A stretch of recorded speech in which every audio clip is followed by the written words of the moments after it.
Today is Thursday, August 24th. We are doing an elite member meeting, which means we are reviewing film from our elite members on betteratbeach.com and answering questions. Travis was the first one to call in. Everybody else, please call in. We're going to do it as a group again. So as soon as you call in, we will let you in. And Travis, what's been going on since 2 days ago? Since 2 days ago, I've been bending a minor groin pull from the weekend play. But I was really proud of myself. I pulled myself out very early in our last match. I think we were 2 points in, and I felt it. I felt the pull, and I'm like, "Hey guys, I'm going to pull out." And I got a lot of respect from all the other players, which was just the right sort of energy group to be a part of. So I was happy with that, and that's coming along well. I have had this weird stomach something. A roommate made some oatmeal and might have been using some cranberries that had gone moldy. Stomach it was not great yesterday. It's a little bit better today, and I've got a grass leagues threes finals tonight. So hoping to play well on that one. And then I just I put in some footage looking at my blocking. My blocking and peeling is the section I was hoping to look at today. Okay, Facebook. Travis, can I just say while he's looking that up, I'm loving your consistency. Like, you've been on every single call. I think there was a season where I think you got busy, maybe with travel or something like that. But I've enjoyed getting to see you every week, at least twice. So keep it up, man. Absolutely, yeah. It's great to be, great to have both of you guys on the calls here and seeing so much information. So, thank you. Yeah. Dang, so grass league.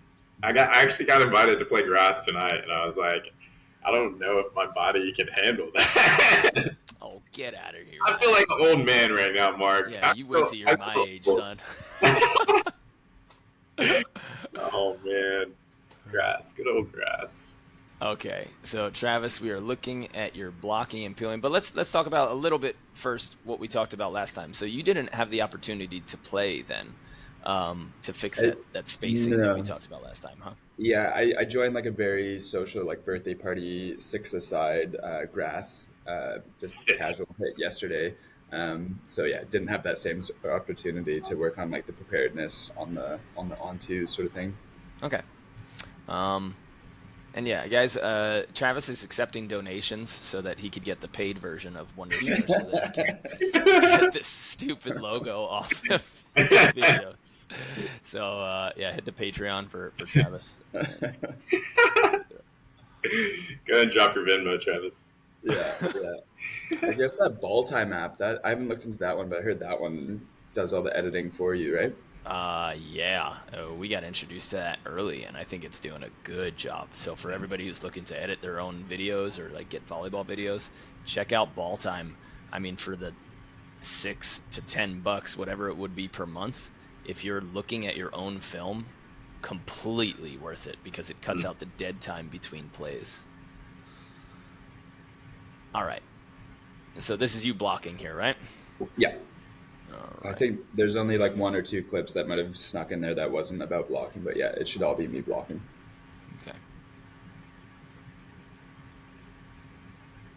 Okay. Number one. I'll be tough on you. All of these are you're really late. Yeah. So you're seeing the person in mid approach, and then you're like, okay, how do I get in front of him? As soon as somebody passes, you have to make sure that the person who's on two is not a threat, right? And you can do that by being within an arm's distance of them and having your hands high and a little quarter squat just so that you could immediately jump up. The problem with people blocking on two right now is they haven't trained or they're not thinking mentally the way we think in indoor, where you're sitting in a quarter squat when a setter's about to set, and you have to defend the middle attacker and you have to defend the outside attacker. So your jump has to go immediately up, and a lot of people sink and then go up, right? So hands should be at about face height or even a little bit higher, and your legs should be loaded so that there is no downward motion for you to jump up. And this is why box squats have some pretty good importance. This is why hang cleans not the full one from the ground, but just from the top of your knee or your patella to immediately explode up. That's why those have importance. And we should be very good at, you won't get your max jump, but you'll get above. And so you should be in that quarter squat for the on-2 attack. But we're not talking about that with you yet, Travis. That's just a side note for everybody. Okay. Once you know that the other person is not a threat, you immediately line up your block. And in order to do that, you have to look at the player. I see you're looking a decent amount at the ball in these clips, but you have to look at the player and say, where are their toes facing? Where is their body and hips facing? And then you draw a line from that and you put yourself there immediately. Because wherever they're facing, if they're a even semi-quality team, that's where the setter will be aiming.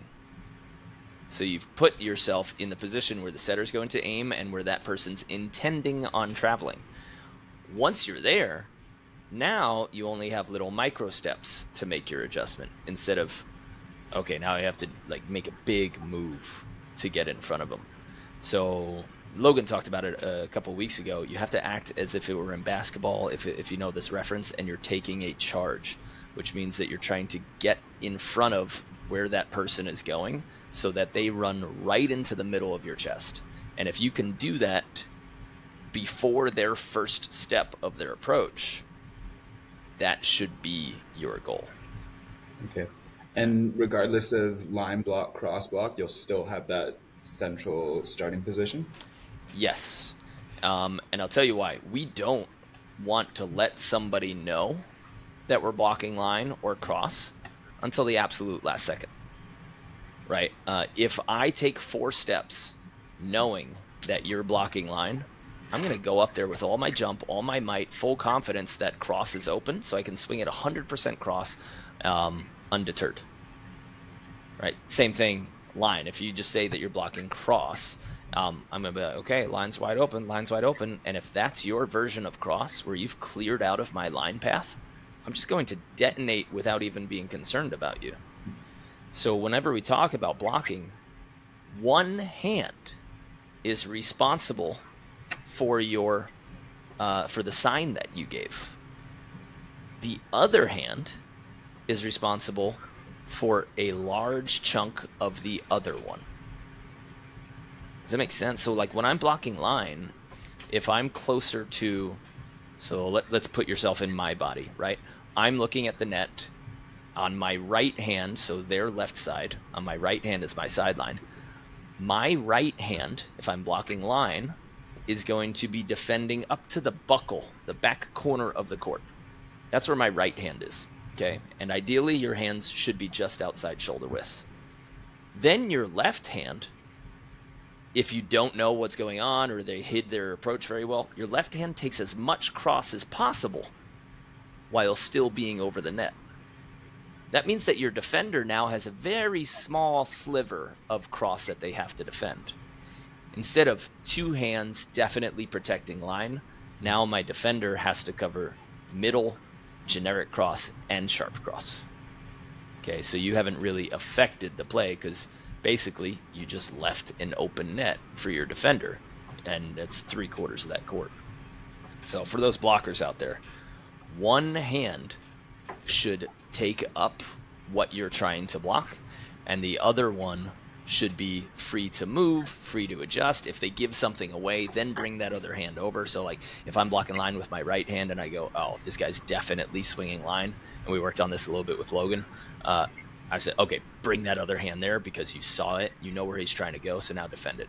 But if they're hiding it well, then you just have to go for a big percentage block and then take up, right hand takes up to the corner buckle, left hand pushes somewhere into the middle of the court or as much cross as possible, so long as you're still on the other side and above the net. Okay, and in cross, there's very different versions of cross. Cross, you could say, all right, my left hand is going to take up to the middle of the court, right, the back middle. This is one version of cross, Travis, so I don't know if it's worth writing down, but you can. And then my right hand takes sharp cross. Or if this person has been all of their cross balls that they've been hitting, all their diagonal attacks, then you say, all right, my right hand is going to take up to half court on the right side, or up to half court in the diagonal, and then my left might take the generic angle. So that means that the seam or the middle of the court would be wide open for that hitter. That's if you're getting a read that whoever's attacking diagonal, what version of diagonal are they attacking? Because when we play Tri-Born, his version of diagonal is pinging that half court sideline, right? He gets up and he goes sharp there. And I said, all right, well, we can't leave our defense there. And if we do block him cross, if you only block up to his seam, you're not going to touch him. So there's no point, right? Mm-hmm. Against Tri, you got to go extra wide. And hopefully no one sends in this podcast. Well, but then, you know, he also taught us a lesson.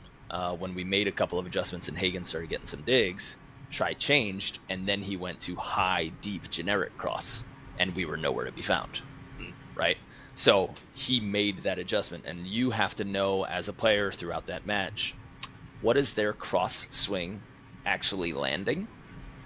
Okay, now I make my micro adjustments to my cross block or my defense. What is their line swing actually landing? Then I have to know, because if when they swing line, they never put it on the sideline, you never have to block up to the sideline. You know, so that's why we're always, as defenders, as blockers, we're always collecting stats, and we're saying, okay, where did their line swing land? Does their high line fall at half court, or does it fall at deep court? Because if they hit a high line, should I be running towards half court, or should I be running towards the corner based on which player I'm playing against? There's a lot of players that just drop it right behind the blocker. And so then if you're running deep when you're running a 4 as a defender, sorry if I'm getting too advanced for everybody, but if we're trying to bait them and we're running there, now we got to run at half court instead of running at the back of the court, right? So you have to know where their different shots land, because a high line is not just a high line. A high line could be counterflow. It could be right behind the blocker. It could be a slime line where they try to go low on you, in which case maybe we get the blocker to take that. Or they could be trying to hit that back corner, and that's where that defender should pursue, right? That back corner, we're really probably not going to get a peel dig from our blocker. So that ball should probably be up to the defender or bait. That was a lot of info. So and actually, do you want me to break any of that down? Well, actually, yeah. I feel like I'm at a point of my game where I'm more so concentrated on what I'm doing. I have heard you guys talk a lot about really reading what the offense is doing and like adapting your game into that. And yeah, I think I'm having that challenge of having those two minds, figuring out what I'm doing, but then also reading and basically recording what those opponents are doing and adjusting to that. Do you have any recommendations on that aspect? Yeah, I'd say technical fixes are for your practice. And when it's time to play, you find those weaknesses, you exploit them, you've built whatever weaponry you're going to use during that war, right? Like when you're in battle, it's not the time for you to sharpen your sword, right? It's time for you to swing that thing. Yeah. And that was the same podcast that I think we just released today. We're talking about players' advice for AVP players that everyone can use. It's episode number 87 if you guys want to hear it. But we talk about not making technical fixes during matches. That is for practice and whatever you show up with on tournament day. That's what you got. So now it's time to figure out how to use whatever in your body, how to win, and get out of your own head of what I have to do technically, and instead what I need to do strategically. I like that. Yeah, I like that. One other question, reading if a hitter is swinging or shooting. I think I've got a better idea, especially if that elbow comes up in front. I know it's a lot more likely to be a shot. Mm-hmm. As a blocker, when you have a shooter, you're better off delaying that a little bit longer so that you can be up there. Is that correct? Maybe. So, in general, people release their shots later, and it comes off their hand slower than a swing would. So then there's two opportunities where we should say wait, right? Because they hang and then go slow. So that's the first one. And then when they hit, the ball comes off slower. So in order to meet us in time, yeah, we should be waiting on the ground longer. But waiting and swatting, if you know somebody's shooting, if you know they're shooting, okay, this is a very good time to peel. We should really peel, because when you jump, you are stuck in the air. And there's only that small little shaded area behind you where you might touch balls, right? But if you're only getting, the last wrinkle in your wrist, if you're only getting that high above the net, you're really not slowing this ball down enough for your partner to chase effectively. Okay, you have to slow things down in order to be that swat blocker. That's why Logan can be one of those guys. He's 6'9", so when he's reaching above the top of the antenna, that's how high somebody has to shoot. So now he's given me 3.5 feet of extra space to chase down a ball when he's my blocker. If you're only giving me 4 to 6 inches of extra height to chase down the ball, it's still not enough for me to be super fast. So I need you to help me as a blocker. I need you to peel, be on the ground, and then you can be agile. So yes, we wait. Oh no. Oh no. Babe, How do I X out of this? I got you something. Nonsense. You got me? Okay. Anyway, yeah, does that answer it? We should wait, okay? We should try to reach high if we're massive, right? But more if you're not massive and you're not reaching the top of the antenna, or maybe 3/4 of the way up, then you delay, and then backpedal with your hands up, right? We like the backpedal in general against somebody who can hit hard, who can detonate, but they choose to shoot. If you know that they can't hit hard, they can never hit a ball harder than you could react to, and you're not intimidated by them when they swing hard, then you can use that crossover plant really early, and you can just play double down defense on them. So you have to look at the opponent you're playing against. Are they capable of hitting hard? If they're capable but they like to shoot, then we do a late backpedal peel. Okay. If they're not capable of detonating, then we can use that crossover plant way earlier. So we're just there to protect the overset, and then you can get out of there as soon as you know the overset's not happening. And if they can't detonate, do you bother being up there as a blocker to begin with at all, or do you just run double defense right from the get-go? A 10 to 13 foot net protector surfer position. Cool. So the more the other team cannot hit, you're still aware. So you still kind of like lean forward as if you have to sprint to the net, but you do that from 10 to 13 feet because that's plenty of space for you to play an on-two ball. I don't like just straight double down defense because nobody's responsible for the overset mentally. Yeah. So then we lose a lot of points there, and you could be just one backpedal step away from your defensive position if you just lean forward with 1 foot on half court line, and then, okay, overset's not coming, backpedal 1 step, and now you're in regular defense. Cool. I like that. Another thing I like to think about too, Travis, is I'm a big advocate for what are you communicating with your partner.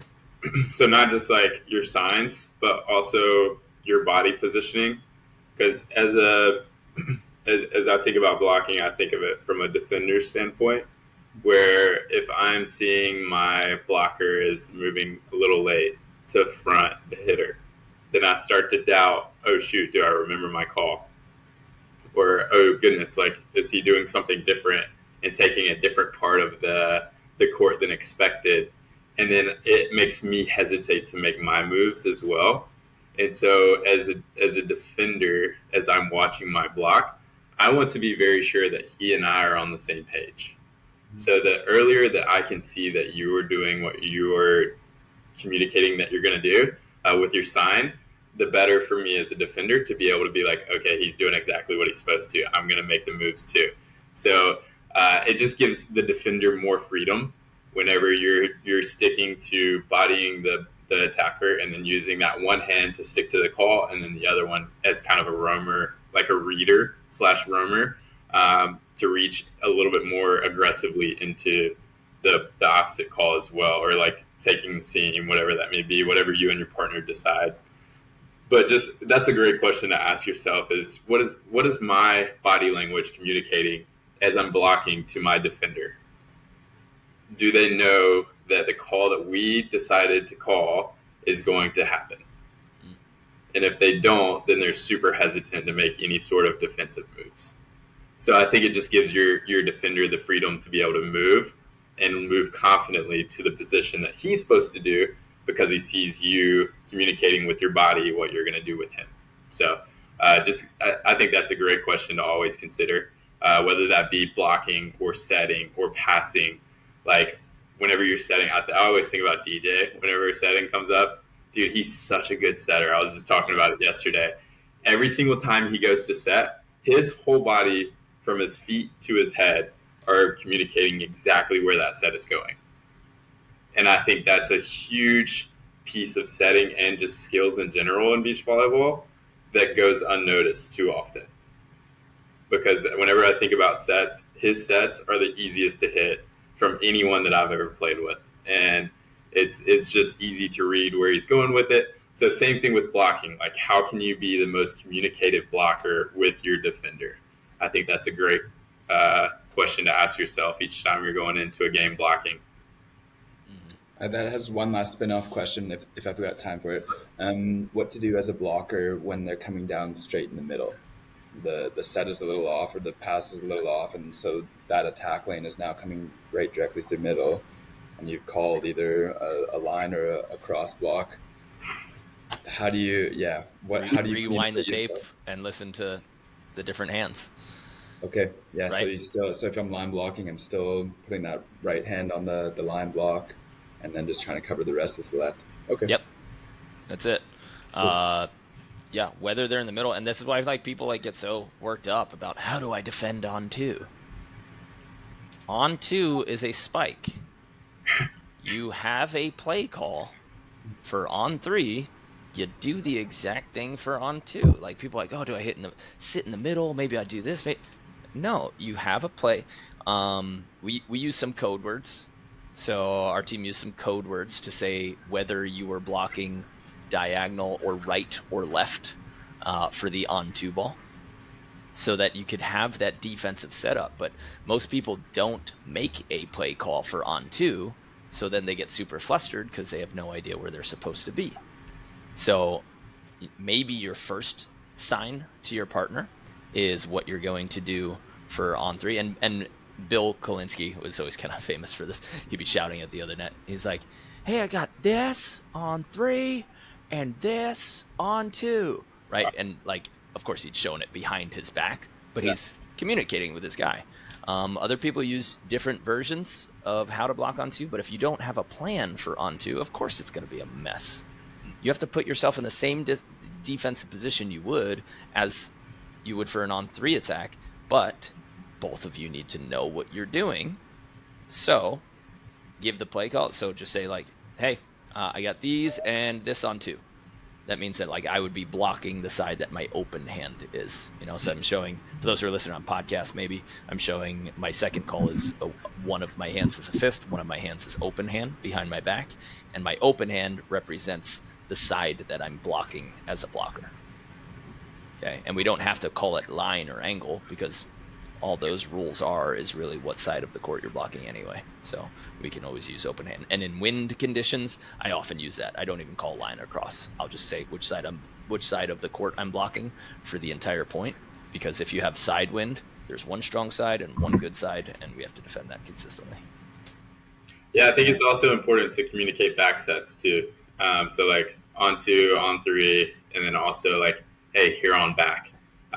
And so because as you start to play against so people, or on a, Mark was talking about, on a true good side of the court, rather not so much front to back, but side to side, especially in California where there's always some sort of ocean breeze. So there's one side of each court, or each side of the court, that's not an easy side to attack from. So a lot of people on those specific sides will flow to the strand side rather than the ocean side. And so it's really important in those kind of environments to also communicate, what am I blocking if they go back? And that could even occur in a play where you see that their body's starting to shift to the other side of the court. Maybe it's I like to use butt taps, but not with just one hand. Like use both hands and then just tap the side of the court that you're going to take. Like if I'm taking this side, I'm just going to tap like this, but still have the other one there. So because some people, as like me, I'll be watching that happen as I'm flowing. Like if I see somebody tap one side of their butt, I already know where they're blocking, and their hand isn't back there. Like I already got all the information I need. Yep. And so at that point, I think it's important to communicate as well. Like, hey, just want to make sure we're on the same page here. So I'm going to be over communicative with that within the play. Nice. Thanks a lot, guys. That's really helpful. Yeah, good stuff, dude. Keep it up. Thanks. A lot of info to unpack there. Yeah, for sure. Yeah, that started off with make sure you line up your body where the hitter is going. Travis got it. He's good. Yeah. So Travis, like that's from just 20 seconds of video there. There's too much late movement. The late movement should be tiny little 3-inch steps, right? All of the work to get in front of that hitter should have been done way earlier. So you get there and like if you hit a pause button on when the setter is setting, draw a mental line from that attacker's toe and see if it lines up with the middle of your chest. And if that lines up, you're in a great position. Awesome. Yeah. Cool. Thank you. Plino is asking if our Florida September 8th to 10th camp is still on. Plino, we didn't get enough signups for that, so we only had 2 signups going into that weekend. So we converted it to a Sunday 6-hour clinic. We still want to run something. So Chad and Matt are going to be there, and that's Sunday, September 10th, is going to be a 6-hour beach volleyball fundamentals. Don't let that trick you. It doesn't necessarily mean it's only for beginners. It means we are rocking on the fundamentals technique. So passing, setting, attacking, and a little bit of defensive positioning. And as with any clinic, like we've named things beginners clinics or fundamentals clinics, and we get AA players to show up. So then we just upgrade the level of the drill. But if you want 5 hours of reps on the basics, which if you know any great athlete, it's just repping out the basics and being as great at the boring things as possible. Then you got those 5 hours. That's September 10th. Okay, that's a 6-hour clinic. Lunch is included. You get an optics ball. You get a shirt. You get a hat. You get a journal, lanyards, wristbands, magnets, stickers, a whole bunch of goodies. And that is at PCI in Florida. Postcard in St. Petersburg, Florida. Shout out. Join. Yeah. Oh, and Matt's got his leagues. Wednesday night leagues are coming this fall in St. Petersburg Beach. Let's go. So Wednesday night, guys, we're going to run some 4s leagues on the beach at the Postcard Inn Wednesday evenings. So we will let you know when signups go there, but just start gathering your teams and gathering the people you want to play against, and we'll have a little fun Wednesday situation out there. Yeah, sunsets at PCI. They're coming. And guys, we do have 4 coaches out there this weekend. So Matt, Chad, JM Plummer, and Nolan Abrecht. Yeah. That's a squad. Dude, that's a force team in itself right there. It's a stout team. So we have 24 people signed up. So we've got a little bit of room. We added an extra coach just to make sure we had more. So we definitely have more than, a 1-to-6 ratio. So if you want to get in there, the whole shirt and swag situation, we already packed the bag. So we might have some extra stuff for you. But it's 3 days. It starts tomorrow. So if you're watching this live and you're anywhere near Florida, or you can just grab a last-second flight, Friday, Saturday, Sunday, 8 hours Friday, 8 hours Saturday, and 6 hours on Sunday. That's a big weekend. So check it out. See if you want to head down there. But was named a B and A men's and women's camp, and it covers everything super fast. So that's a lot of hours of volleyball. 22 hours of volleyball in 3 days. It's nice. Plus Virginia Beach too, right? And Virginia Beach, yeah. If you're in Virginia, yeah. If you're south of the Mason-Dixon line, then head on over to Virginia Beach. Brandon's got his 2-hour clinic tonight and tomorrow. So hustle on over there. You better hurry. Cool. All right. So easy day, and no extra film from any of the members. They loved hearing from Travis, and way to be prepared, Travis. But that's all we got from today's meeting. Unless anybody has any last-second questions, we are going to wrap it up. Remember, these shirts, if you're watching right now, I would say check at the end of the day if you want these polyester long sleeves. And you can find them at betterbeach.com/shop. And international people, I'm not sure how we're going to work it out, but I'm relying on some master to build all this stuff out for us, and hopefully he does a great job. And when he does, we will recommend the hell out of him, so that if you have a club or if you have a company, we'll rock and roll.